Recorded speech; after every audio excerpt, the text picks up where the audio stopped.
नमस्कार मित्रांनो, तू ही रे माझा मितवा या मालिकेच्या आजच्या भागामध्ये आता राकेश हा बाहेर CCTV लावत असतो. त्याच वेळेला सगळी कामं ही सुरू असतात. ईश्वरी म्हणते की आई, ज्याप्रमाणे आपण भांडी सांगितली होती की 2 पातेलं, शेगडी, त्याचप्रमाणे कढई, सगळं सामान आलेले आहे. आपण सांगितलं त्याप्रमाणे अगदी सगळं व्यवस्थित पद्धतीने आलेलं आहे. सगळी तयारी एकदम बढिया झालेली आहे असं लगेच ती बोलून दाखवत असते. आणि त्यावेळेला राकेश आता गालातल्या गालातच हसत म्हणत असतो की वा, चला यांच्या कामाची तयारी सुरू झाली आणि माझं इथे CCTV ही बसलं गेलं. आता या कॅमेऱ्याच्या मदतीने इथे काय घडतंय, कोण येतंय कोण नाही यावर मी अगदी बारीक लक्ष ठेवू शकतो. तेव्हा सुप्रिया म्हणते की हो, आता काम करायचं आहे ना आपल्याला, हे काम एकदम बढियाच होऊन जाणार आहे बघ, पटापट करायला घेऊया आपण. तेव्हा मग आता लगेच हे सगळं होत असताना राकेश मनातच म्हणतो की करा करा, सगळं करा, माझं तुमच्यावर अगदी व्यवस्थित लक्ष आहे. ईश्वरी म्हणते की आई, आपली ही ऑर्डर होईल ना व्यवस्थित. तेव्हा लगेच ती म्हणते की हो, नको काळजी करूस. मग ईश्वरी म्हणते की थांब, मी ही टोप उचलून ठेवते. तेव्हा लगेच राकेश येतो आणि म्हणतो की थांबा थांबा ईश्वरीजी, अहो तुम्ही कशाला उचलताय, मी आहे ना. तेव्हा ईश्वरी म्हणते की तुम्ही पण काय. तेव्हा ते म्हणतात की हो अहो, मी आहे ना मदतीला, थांबा मी उचलून ठेवतो. असं म्हणून आता तो तिथे टोप उचलून ठेवतो आणि म्हणतो की आता काळजी करू नका ईश्वरीजी, हा कॅमेरा लावला आहे ना, या कॅमेरामधून सगळं काही दिसणार आहे आपल्याला. आणि कॅमेरामुळे इथे कोण येतं काय होईल याची सगळ्याचीही चिंता नाही आहे. आता कोणी आलं तरी आपण बघून घेऊ शकतो की नेमकं काय करायचं आहे ते. नका काळजी करू, आता तुमचं काम अगदी बिनधास्तपणे करू शकताय तुम्ही, असं तो बोलून दाखवतो. त्यानंतर मग ईश्वरी म्हणते की राकेशजी, खरंच तुम्ही हे खूप चांगलं काम केलं. राकेश मनातल्या मनात हसायला लागतो.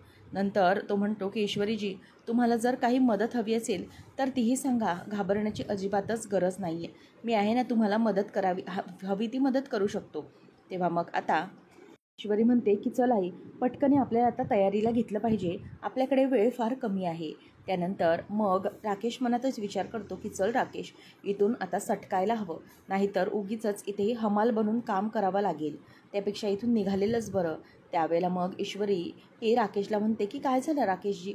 तेव्हा राकेश म्हणतो की नाही, तुमचं काम चालू द्या, मला जरा माझ्या महत्त्वाच्या केस संदर्भात एक काम आहे, ते मी करतो जरा, आणि हो, काही लागलं तरी लगेच मला कॉल करा, असं तो बोलून दाखवतो. त्यावेळेला ती ठीक आहे असं म्हणून त्याला जायला सांगते.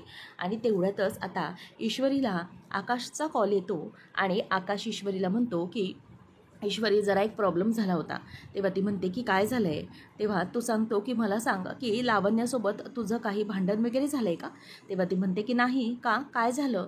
तेव्हा तो सांगतो की लावण्याने जे 3 दिवसानंतर होणार होता ना प्रोग्राम, तो प्रोग्राम तिने 1 दिवस आधी प्रिपोंड केला आहे, म्हणजे 2 दिवसावरच आता तो प्रोग्राम होणार आहे परवा. हे ऐकल्यावर ईश्वरीला जबरदस्त धक्काच बसतो. ईश्वरी म्हणते की काय. तेव्हा आकाश म्हणतो की हो, म्हणूनच मी तुला विचारलं. अगं, आता हा प्रोग्राम ऑलमोस्ट परवा होणार आहे, मग मला कळत नाही हे सगळं तिने का केलं आहे ते.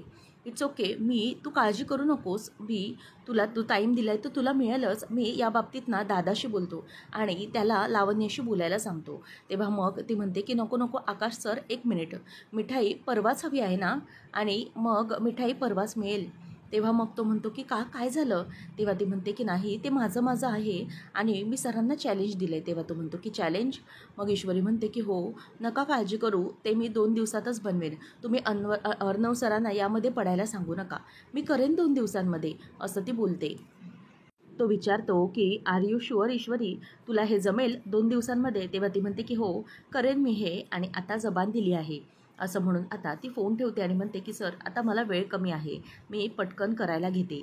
तेव्हा तोही फोन ठेवतो आणि ऑल द बेस्ट म्हणतो. नंतर आता राकेश हा आलेला असताना अर्णव म्हणतो की तुमच्याशी मला त्या पुरस्काराबद्दल बोलायचं होतं, म्हणजेच तुम्हाला पुरस्कार द्यायचा होता त्याबद्दल. तेव्हा लगेच अर्णवला राकेश म्हणतो की नको, अरे कशासाठी हे पुरस्कार वगैरे, आणि मुळात ना मी अशासाठी सगळ्यासाठी कामच करत नाही, आणि खरंच मला हे नाही आवडत पुरस्कार वगैरे. मामा म्हणायला लागतो की अहो जावई बापू, असं काय करताय तुम्ही, इतक्या लोकांना मदत करताय आणि कुठल्या लोकांना मदत करताय हे तर आम्हाला समजलं पाहिजेच ना. म्हणजे कसं आहे ना, तुम्ही जर काम करताय तर तुमच्या या कामाबद्दल इन्करेजमेंट मिळाली पाहिजे लोकांना. शिवाय तुम्हालाही जो काम करतोय त्यालाही या सगळ्यात पुढे इन्करेज व्हायलाच होतं ना, आणि तो आणखी चांगलं काम करू शकतो. अर्णव पण तेच बोलत असतो की बरोबर आहे मामाचं, जिजू तुम्ही हे सगळं सांगितलं पाहिजे आणि हा पुरस्कार तुम्ही स्वीकारलाच पाहिजे. त्यानंतर आता लगेच अंजली म्हणते की बघितलं ना, मी तुम्हाला सांगितलं होतं ते पुरस्कार स्वीकारायला वगैरे तयारच होणार नाहीत. त्यावर आता मामा म्हणतो की नाही हा जावई बापू, हे सगळं आपण केलंच पाहिजे, फुल ना फुलाची पाकळी म्हणून नक्कीच काहीतरी केलंच पाहिजे. तेव्हा आता लगेच तो म्हणतो की नाही नाही मामा, माझं ना असं तत्त्व आहे की आपण कोणालाही मदत करतो तर कोणालाही मदत केलेली या हाताची त्या हाताला कळता कामा नये आणि कुठलाही मोबदला पुरस्कार याबद्दल मला नको. गरिबांच्या चेहऱ्यावर मी मदत केल्यामुळे आलेला आनंद हेच माझं खरं बक्षीस आहे, हाच खरा पुरस्कार, असं ते बोलून दाखवतात. तरीही मग मामा म्हणतो की ठीक आहे, तुम्हाला नको तर ठीक आहे, परंतु आपला जो ड्रायव्हर आहे ना त्याच्यावर एक जरा जुनी केस आहे, त्या संदर्भात तुम्ही जरा मदत कराल का? खरंच बिचारा खूप घाबरला आहे हो. तेव्हा मग तो म्हणतो की ठीक आहे, उद्याच भेटतो मी त्याला. त्यावर लगेच अंजली म्हणायला लागते की मामा नाही हां, आता उद्या वगैरे भेटण्याचं काही सांगू नकोस. त्यांनी मला प्रॉमिस केलेलं आहे की ते उद्या कुठेही बाहेर कामानिमित्त जाणार नाही आहेत, ते घरातच थांबणार नाहीत असं सांगितलं आहे, त्यामुळे तू उद्याचा विषय काढू नको. तेव्हा लगेच मामा म्हणतो की बरं ठीक आहे, आपण परवा भेटूया त्याला. तेव्हा राकेश म्हणतो की हो चालेल, हरकत नाही, परवा भेटेन मी त्याला. असं म्हणून आता राकेश हा कॉफी घेत असतो आणि अंजली आणि मामाच्या गप्पा सुरू असतात. राकेश त्यांच्याकडे नजरेने बघत असतो आणि त्याच्यावर अर्णवचं पूर्णपणे लक्ष असतं आणि अर्णवही राकेशच्या बारीक बारीक हालचालींवर आता लक्ष ठेवून असतो. त्यानंतर आपल्याला पाहायला मिळतं ईश्वरीच्या आईला समजलेलं असतं की 3 दिवसाऐवजी 2 दिवसात ऑर्डर कंप्लीट करायची आहे, म्हणून आता त्यासाठीच घाई सुरू असते. तेव्हा ईश्वरी म्हणते की चल आई, करूया का आपण पूजा, तुझ्या हाताने पूजा कर आणि मग सुरुवात करूया, वेळ फारच कमी आहे. तेव्हा ती म्हणते की हो इशू, माहिती आहे मला, आणि म्हणूनच ना मी एक स्पेशल पाहुणे बोलावलेले आहेत. तेव्हा जयू म्हणते की काय गं सुप्रिया, स्पेशल पाहुणे म्हणजे नक्की कोण? तेव्हा ती म्हणते की अगं हो येतात असतील ते, आणि बाहेर दाखवत म्हणते की हो ते बघ, हे आहेत आपले स्पेशल पाहुणे. तेव्हा बाहेरून अर्णव हसत हसत चालत येत असतो. तेव्हा ईश्वरी आता अगदी थक्क होते की स्पेशल पाहुणे म्हणजे अर्णव राजे शिर्के. तेव्हा अर्णव चालत येत असताना ईश्वरी त्याच्याकडे बघतच राहिलेली असते आणि जयू आत्याचा अर्णवला पाहून आता जळफळाट व्हायला लागलेला असतो. आता ईश्वरी म्हणते की अच्छा, म्हणजे तुमचे स्पेशल पाहुणे हे आहेत का? तेव्हा ती म्हणते की हो अर्णवलाच मी बोलवलेलं होतं. तेव्हा अर्णवला बोलवलं म्हणून ईश्वरी वैतागलेली असते आणि ती आईकडे रागाने बघत असते. तेव्हा ती म्हणते की शांत हो ईश्वरी, असं म्हणून ती तिला डोळे वटारून शांत करते. तेवढ्यात अर्णव येतो आणि म्हणतो की हाय काकू. तेव्हा ती हाय असं म्हणते. नंतर नम्रताला हाय असं म्हटल्यावर तीही हसत हाय म्हणते आणि तिथे तो लगेच आता जयू आत्यालाही हाय म्हणतो. तेव्हा तीही अगदी अगदी मान डोलत फक्त त्याला फॉर्मली बोलते. ईश्वरी म्हणते की हा मला बोललाच नाही आणि तिथेच ती गप्प बसलेली असते आणि CCTV फुटेज जे लावलेलं असतं ते सगळं फुटेज हे आता बाहेरून राकेश बघत असतो. म्हणजे स्वतःच्याच घरी बसून तिकडे जे जे काय काय चालू आहे ते सगळं रेकॉर्डिंग आता तो तिथे बघत असतो. त्यानंतर सुप्रिया म्हणते की आधीच जर मला माहीत असतं तर मी आपलेही स्पेशल पाहुणे बोलावलेच असते, आणखी माणसं म्हणजेच आपले राकेशजी आहे त्यांनाही मी बोलावलं असतं, असं पटकन ती बोलून दाखवते आणि तिथेच गप्प बसते. आणि नंतर मग त्यावेळेला लगेच ती म्हणते की हो ॲक्च्युली मला स्पेशल पाहुणेच बोलवायचे होते, म्हणून मी अर्णव यांना बोलावून घेतलं आहे. त्यावर आता लगेच सुप्रिया ही काही बोलायला जाणार तर अर्णव म्हणतो की खरंच ही तयारी अगदी छान केली होती, व्हेरी इम्प्रेसिव्ह, अगदी सगळं छान केलेलं आहे, मग ऑर्डर रिफ्यूज का केली होती? इतकं सगळं चांगलं येत होतं तर फक्त ॲटिट्यूड दाखवायचा होता का, म्हणून ही ऑर्डर रिफ्यूज केली होती का? असं म्हटल्यावर आता लगेच ईश्वरी म्हणते की झालं, यांनी आले नाही तोपर्यंत मला टोमणा मारायला सुरुवात केली. तेव्हा मग सुप्रिया म्हणते की अगं अशी काय बोलतेस, त्यांनी टोमणा कुठे मारला तुला, तू तर फक्त साधंच बोलला. तेव्हा लगेच तो म्हणतो की बघितलं काकू, काही काही लोकांना ना साधं जनरल बोललेलं ना टोमणेच वाटतात, म्हणजे साधं जरी बोललं तरी त्या व्यक्तीला असं वाटतं की आपण त्यांना टोमणाच मारत आहोत. खरं तर हा टोमणा नव्हताच, हे मी जनरली असंच बोलून दाखवत होतो. तेव्हा मग आता ईश्वरी ही चिडत्याने म्हणते की अच्छा, म्हणजे तुमचा हा टोमणा नव्हता तर ठीक आहे चालेल. मग असं बोलून ती त्याच्याकडे हसतच बघायला लागते आणि नंतर मग सुप्रिया म्हणते की चल आपल्याला उशीर होतोय, चला आपण आता पूजा करून घेऊया. आणि त्याच वेळेला मग जयू म्हणते की हो हो चल हळद कुंकू वाहून घे. आणि सुप्रिया मग ती शेगडी असते तिच्यावर हळद कुंकू वाहते आणि सगळेजण नमस्कार करत उभी असतात. आणि त्याच वेळेला ईश्वरी ही शेगडीकडे उभी राहून नमस्कार करत असते. आणि अर्णव असाच उभा असताना ईश्वरी ही त्याला सांगते की सर हात जोडा. आणि मग तिचं बघून तोही जबरदस्तीने हात जोडून उभा राहतो. सुप्रिया शेगडी वगैरे सगळ्या सामानाची पूजा करून घेते. आणि नंतर अर्णवही ईश्वरीच्या सांगण्यावरून तिथे हात जोडून तसा उभाच असतो. सुप्रिया हे सगळं बघत असते आणि CCTV कॅमेऱ्याच्याद्वारे राकेशही इकडे काय काय चालू आहे ते सगळं काही बघून घेत असतो. नंतर तिची पूजा करून झाल्यानंतर अर्णव ईश्वरी एकमेकांकडे हळूहळू बघत असतात. तेव्हा सुप्रिया म्हणते की अर्णव हे घे नारळ. आता तुझ्या हातून हा जो नेवाचा नारळ आहे तो वाढव आणि त्यानंतर मग आम्ही मिठाई बनवायला सुरुवात करू शकतो. असं म्हटल्यावर आता तो नारळ वाढवायला घेणार. तेवढ्यातच ईश्वरी म्हणते की काय झालं सर. तेव्हा अर्णव म्हणतो की ईश्वरी हे घे, हा मान तुझा आहे, कारण तुझ्यामध्ये असलेल्या टॅलेंटमुळे तुला ही मोठी ऑर्डर मिळालेली आहे, त्यामुळे तू हे सगळं करायला हवंस, असं ईश्वरीला अर्णव सांगतो. आणि सुप्रिया ही तिला मान डुलावून सांगते. म्हणून ईश्वरी पुढे येते आणि तो नारळ वाढवते आणि त्याच्यामधनं आणलेलं पाणी ते संपूर्ण शेगडीवर वगैरे फिरवते आणि ते नारळाचे 2 तुकडे शेगडीच्या दोन्ही बाजूला सुप्रिया सांगते त्याप्रमाणे ठेवून देते. अशा प्रकारे आता इथे पूजा ही शुभारंभ हा झालेला असतो, श्री गणेशा झालेला असतो आणि म्हणूनच सगळेजण खूप आनंदात असतात. आता मिठाई बनवायला मोकळे झालेले असतात. मग त्यावेळेला हे सगळं अर्णवचं चालू आहे ते सगळं राकेश बघत असतो आणि ते बघून त्याला तिथे खूपच राग येत असतो. नंतर मग ईश्वरी म्हणते की आई चालेल आपण आता सुरुवात करूया. जयू आत्या म्हणते की ठीक आहे चालेल, मी आतमध्ये जाते, सुरुवात करते. आणि नमू विचारते की अर्णव सर तुम्हाला कॉफी. तेव्हा तो म्हणतो की नको, कॉफी नको, काकूच्या हातचा चहा चालेल. तेव्हा मग सुप्रिया म्हणते की बरं ठीक आहे आणते मी चहा, चल नमू आपण चहा आणूया. असं म्हणून आता त्या दोघीजणीही तिथून चहा आणायला चाललेले असतात. त्यानंतर त्या निघून गेल्यानंतर ईश्वरी म्हणते की काय हो सर, म्हणजे तुम्हाला मला काही बोलले वाचून चैनच पडत नाही ना. म्हणजे माझा इतका सगळा चांगला मूड होता करण्याचा, परंतु तुम्ही इथे बरोबर आलात आणि मला सुनावलात बरोबर, हो की नाही. म्हणजे ना मला असं वाटतं की तुम्हीला इथे येण्याची वाटच बघत होतात की कधी मला काकू बोलावते आणि मी कधी येतो आणि मिस इंदोरला मी कधी बोलून दाखवतो, असं सगळं तुमच्या मनात होतं ना. म्हणजे माझी सकाळ खराब करायची, माझी सकाळचा सगळा मूड म्हणजेच इतकं काम आहे तर माझा जो काही उत्साह होता तो खराब करायचा होता ना तुम्हाला, म्हणूनच तुम्ही हे सगळं करत होतात ना, बरोबर की नाही. म्हणूनच तुम्ही इथे मुद्दाम आईने बोलावलं म्हणून आलात. तेव्हा आता ईश्वरीच्या त्या बडबडमुळे अर्णवचे कान अगदी दुखून आलेले असतात. ईश्वरी म्हणते की बोला ना, काय बोलते मी. अर्णव सर तुम्ही हे मुद्दामच केलं ना, म्हणजे हे जे सगळं काम आहे ते तुम्ही मला दिलं, परंतु त्यावरही तुम्ही मला टोमणा मारूनच दाखवलात की मी हे सगळं का केलं, मुद्दाम केलं वगैरे. परंतु आता मी तुमचं चॅलेंज घेतलं आहे ना, मग तुम्हाला ते सारखं बोलून दाखवण्याची काय गरज होती. तेव्हा ईश्वरीला तो म्हणतो की थांब, शांत हो, एकदम बडबड बंद, किती बडबड करतेस तू. आता ईश्वरी पुन्हा काही बोलायला जाणार, अर्णव पुन्हा थांबवतो आणि म्हणतो की बस कर, किती बडबडणार आहेस तू. अगं किती बडबड करणार आहेस, एखाद्याचे कान दुखून येतील. आणि हो तुला काम करायचंच आहे ना, मग अशी बडबड करून चालणार आहे का. थांब, एकदम बंद, शट युअर माउथ. असं म्हणून आता तो तिला गप्प बसायला सांगतो आणि ईश्वरी काही शब्द काढायला जाणार तेव्हा तो परत थांबवतो. आणि मग दोघेही एकमेकांकडे बघून हसायला लागतात, कारण ईश्वरीची बडबड अर्णवने अगदी बरोबर बंद केलेली असते आणि दोघंजणही आता एकमेकांकडे बघून हसायला लागलेले असतात. आणि हे सगळं आता CCTVमधून राकेश बघत असतो. आता ईश्वरी देखील त्याच्याकडे हसून बघत सॉरी असं म्हणते आणि दोघंजणही हसायला लागतात. त्याचबरोबर आता राकेश विचार करतो की हे काय चाललंय काय, म्हणजे सध्या आमचे मेहुणे साहेब हे सारखे तिकडे ईश्वरीच्या घरी जात आहेत. खरं तर मला आता सांभाळूनच राहायला हवं. आणि हो एक नक्की फायदा झाला आहे, त्या CCTV कॅमेरामुळे मला खूप मोठा फायदा झाला आहे, जेणेकरून ते जे CCTV फुटेज आहे मला बघता येतं आहे आणि त्याच्यावरूनच मला अंदाज घेता येतो की तिकडे जायचं की नाही ते.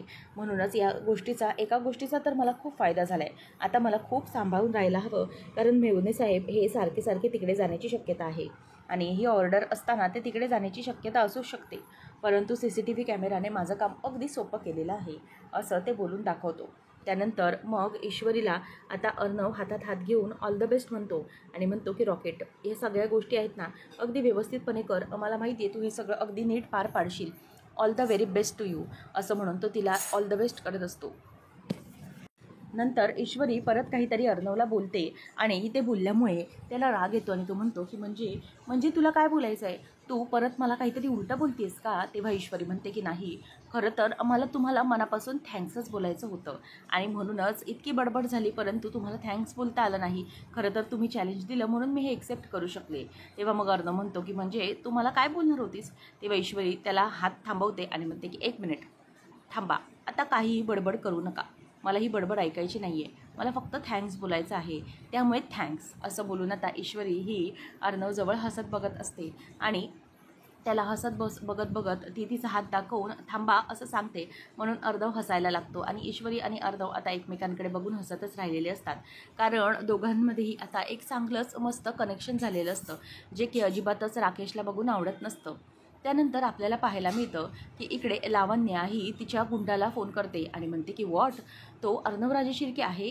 तेव्हा ती म्हणते की तू खरंच कन्फर्म केलंस का की तिकडे तो अर्णवराजे शिर्के आहे? मग तो म्हणतो की हो मॅडम, तो तिथेच आहे. मग ती म्हणते की ठीक आहे, मग तू थोडा वेळ लांबून हे सगळं बघत राहा की तिकडे काय चालू आहे काही नाही, हे सगळ्यावर आता तू बारीक लक्ष ठेव आणि त्यानंतर मग आपण बघूया काय करायचं ते, आणि पुढे काय करायचं ते मी तुला सगळं कळवत राहते असं आता लावण्य त्याला बोलते आणि नीट लक्ष ठेवून काम करायला सांगते. त्यावेळेला आता इथे ती विचार करते की अर्णव यार आता तिकडे कशाला गेला आहे काय माहिती. त्याच वेळेला आता फोन ठेवल्यानंतर इथे आकाशने जवळपास थोडंफार बोलणं तिचं ऐकलेलं असतं, म्हणूनच आता आकाश रागाने तिच्याकडे बघायला लागतो. तेव्हा आता ती म्हणते की येस आकाश, व्हॉट हॅपन्ड? तेव्हा तो म्हणतो की मला सांग हे सगळं काय चालू आहे? तेव्हा लावण्य म्हणते की व्हॉट, कशाबद्दल बोलतोयस तू? I am not getting it. Akash त्या रागानेच तिच्याजवळ बघत असतो आणि तिलाही कळत नसतं की आकाशने हे सगळं फोनवरचं बोलणं ऐकलं आहे की काय. तेव्हा इथे जोरामध्ये मिठाईची तयारी सुरू झालेली असते. ईश्वरी आणि सुप्रिया, बाकीचे सगळे, जयू सगळे कामाला लागलेले असतात. त्यावेळेला आता सुप्रिया ही हसत असते आणि तिला जयू आत्या ही नम्रताला म्हणते की नमू सगळं काम व्यवस्थित कर, ड्रायफ्रूट्स कटिंग कर, ड्रायफ्रूट्स तुझ्या तोंडात जाऊ देऊ नकोस, खाऊ नको जास्त, असं म्हणून ती तिला ओरडते. त्यावेळेला ती म्हणते की नाही आत्या आणि हसायला लागतात. सुप्रिया आणि ईश्वरी दोघी तिच्याकडे बघून हसत असतात. अगदी मनापासून सगळी तयारी सुरू झालेली असते. ईश्वरी आणि बाकीचे सगळे तयारी करत असतात. सुप्रिया म्हणते की काळजी करू नको, आपण पेढे हे आज बनवून घेऊ आणि जिलेबी ज्या दिवशी द्यायची त्या दिवशी तळून घेऊ, काहीच हरकत नाही, सगळं अगदी व्यवस्थित होईल, असं ते एकमेकींना म्हणत असतात आणि कामाला सुरुवात करत असतात. त्याच वेळेला इथे आता लावण्य म्हणते की काय झालं आहे आकाश? तेव्हा आकाश म्हणतो की मला सांग की तुझा काही प्रॉब्लेम आहे का? म्हणजे 3 दिवसानंतर आपण जो प्रोग्राम ठेवणार होतो तो तू 2 दिवसांवरतीच म्हणजेच परवाच कशासाठी ठेवलास? तो प्रोग्राम तू प्रिपोंड का केलास मला तेच कळत नाही आहे. मुद्दाम तुला ईश्वरीबद्दल राग आहे म्हणून तू हे सगळं केलंस का? तेव्हा ती म्हणते की नो, नॉट ॲट ऑल. तुला माहिती आहे आकाश, हे सगळं कशासाठी केलं आहे मी? ज्या दिवशी आपण पुरस्कार ठरवलं होतं किंवा हा प्रोग्राम ठरवला होता ना, तर हा प्रोग्राम मी त्या दिवशी खूप मोठ्या मीटिंग शेड्यूल आहेत, शिवाय खूप मोठे मोठे लोक आपल्याशी मीटिंग करण्यासाठी वेट करत आहेत, म्हणूनच मी विचार केला की तो प्रोग्राम आपण आदल्या दिवशी करूया, सो दॅट आपण त्या दिवशी पूर्ण आपल्या मीटिंगसाठी शेड्यूलसाठी फ्री राहू. तेव्हा आकाश म्हणतो की हे बघ, मला कळतं आहे की तू हे सगळं का करते आणि कशासाठी करते, आणि काय माहिती आहे का, मेन म्हणजे या सगळ्यामध्ये मी दादाला इन्व्हॉल्व केलेलं नाही आहे, आणि जर दादाला मी यामध्ये इंटरमिडिएट बनवलं तर दादा ह्या बाबतीत काय करेल हे तुलाही माहिती आहे. लावण्य म्हणते की सी, मला काहीच कळत नाही आहे की तुला काय बोलायचं आहे ते, परंतु माझा इतका साधा मोटिव्ह होता की काही झालं तरीही यात आपल्याला पुढच्या दिवशी प्रॉब्लेम होऊ नये म्हणून मी हे सगळं करते. आकाश म्हणतो की what ever may be it is, परंतु तू हे जे सगळं करतेस ना ते मला अजिबात आवडलेलं नाही आहे, आणि ह्या सगळ्या मिठाईचा स्वीट्सचा डिसिजन हा मी घेणार होतो, मग तू कशाला यामध्ये इंटरफेअर केलंस? आपल्या सगळ्या लोकांना तू अगोदरच सांगून टाकलंस, त्यामुळे सगळ्यात मोठा प्रॉब्लेम क्रिएट झाला आहे. परंतु एक गोष्ट लक्षात ठेव, यामुळे प्रॉब्लेम होऊ शकतो. जर हे दादाला समजलं की तू यामध्ये हस्तक्षेप केला आहेस तर मात्र दादा काय करेल हे मला माहीत नाही, असं बोलून तो आता तिला रागाने चिडून निघून जातो. तेव्हा आता लावण्या तो गेल्यावर म्हणते की आकाश, अरे तुझ्या आईमध्ये आहे त्यापैकी 1% ॲम्बिशियस जरी तुझ्यामध्ये असला तरीही बरं झालं असतं. अरे खरंच कसं आहेस तू, स्वतःच्या बाबतीत कधीही विचार करत नाहीस. जाऊ देतो, तुला जे काही करायचं आहे, तुझं जे काही तोंड बंद करायचं आहे ना ते मी करूच शकते, आणि काय आहे तुझं हे जे काही वागणं आहे ना ते कसं आहे काय आहे हे मी नक्कीच बघू शकते, कारण तुझ्या आईला सांगून तुझं तोंड मला बंद करता येऊ शकतं, ती तुझं तोंड कायमचं बंद करू शकते, परंतु you are not at all my problem आकाश.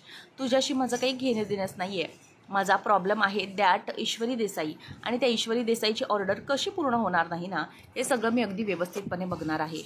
कितीही काही झालं तरीही ही ऑर्डर मी पूर्ण होऊ देणारच नाही आहे, आणि म्हणूनच मी ह्या सगळ्या गोष्टी करत आहेत, जेणेकरून ही ऑर्डर लवकरात लवकर पूर्ण होऊच नाही आणि सगळी ईश्वरीची वाट लागली पाहिजे. कितीही काही झालं तरीही ईश्वरी देसाईची ऑर्डर मी कंप्लीट करू देणारच नाही आहे, किती काही झालं तरीही, असं म्हणून आता ती रागानेच त्या गोष्टीचा विचार करत असते. आणि लावण्या ठरवत असते की ईश्वरीच्या बाबतीत ऑर्डर पूर्ण होऊ देऊ नये म्हणून काय करायचं आहे. पुढच्या भागामध्ये आपल्याला पाहायला मिळतं की लावण्या तिच्या गुंडाला सांगत असते की एक काम करायचं आहे, तुला आता सांगितलं आहे त्याप्रमाणे सगळ्या गोष्टी कळल्यात ना, तिथे सगळं कोणी असेल की नाही त्या गोष्टीची काळजी घे, आणि मग तिकडे जाऊन पुढे काय करायचं आहे मी तुला सांगितलेलंच आहे. तेव्हा तो म्हणतो की हो मॅडम, डोंट वरी, तुम्ही सांगितलं आहे त्याप्रमाणे मी सगळं करतो. आणि मग लावण्या आता खुश असते, आणि जो गुंड असतो लावण्याला पाठवलेला तो ईश्वरीच्या तिथे घराच्या बाहेर येतो. रात्री बाहेर सगळेजणं, कोणीच नसतं, सगळे आतमध्ये असतात. ईश्वरीने मिठाईचे बॉक्सेस तयार करून ठेवलेले असतात, आणि तिकडेच तो गुंड येतो आणि पेट्रोल असतो, ते सगळं पेट्रोल असतं ते मिठाईच्या बॉक्सेसवर टाकत असतो. त्याच वेळेला ईश्वरी आता जेवण करत असते आणि ती विचार करते की आई, अगं कसला तरी पेट्रोलसारखा वास नाही येते का तुला? तेव्हा मग सुप्रिया म्हणते की हो गं, मलाही तसाच वास येतोय. म्हणून ईश्वरी म्हणते की थांब तू बस, मी बघते काय येते. असं म्हणून ईश्वरी आता बघायला जाते आणि मिठाईचे बॉक्सेस ओपन करते, तर तिकडे सगळा पेट्रोलचा वास येत असतो. तेव्हा ईश्वरी जोरात आई, आत्या, नमुताई बाहेर या असं ओरडते. तेव्हा सगळेजणं बाहेर येतात आणि बघतात तर मिठाईचे बॉक्सेस हे पूर्णपणे खराब झालेले असतात. आता ईश्वरी ही रडायला लागते आणि म्हणते की आई बघ ना काय झालं. नम्रता म्हणते की हो ना अगं आई, सगळी मिठाई खराब झाली आहे, सगळ्या मिठाईच्या बॉक्सेसला पेट्रोलचा वास येतोय. असं म्हटल्यावर आता काय करायचं, इतक्या 700 जे बॉक्सेस बनवले मिठाईचे त्याला पेट्रोलचा वास यायला लागला आहे, सगळी मिठाई खराब झाली आहे, आता काय करायचं तरी काय, असा ईश्वरीला प्रश्न पडलेला असतो. आणि तिला इथे मोठा धक्का बसलेला असतो. त्यामुळे आता काय करायचं, ऑर्डर उद्यावर येऊन ठेपली आणि सगळी वाट लागली. त्यामुळे त्यांना टेन्शन आलेलं असतं की नेमकं आता पुढे करायचं तरी काय. म्हणून ईश्वरी भयंकर घाबरते. आता या सगळ्यात अर्णव ईश्वरीची कशी मदत करेल आणि एका दिवसामध्ये मिठाईच्या बॉक्सेसचं ईश्वरी काय करेल आणि कशी ऑर्डर कंप्लीट करेल हे पाहणं रंजकतेचं ठरणार आहे. अशाच अपडेट्ससाठी चॅनलला नक्की सबस्क्राईब करा.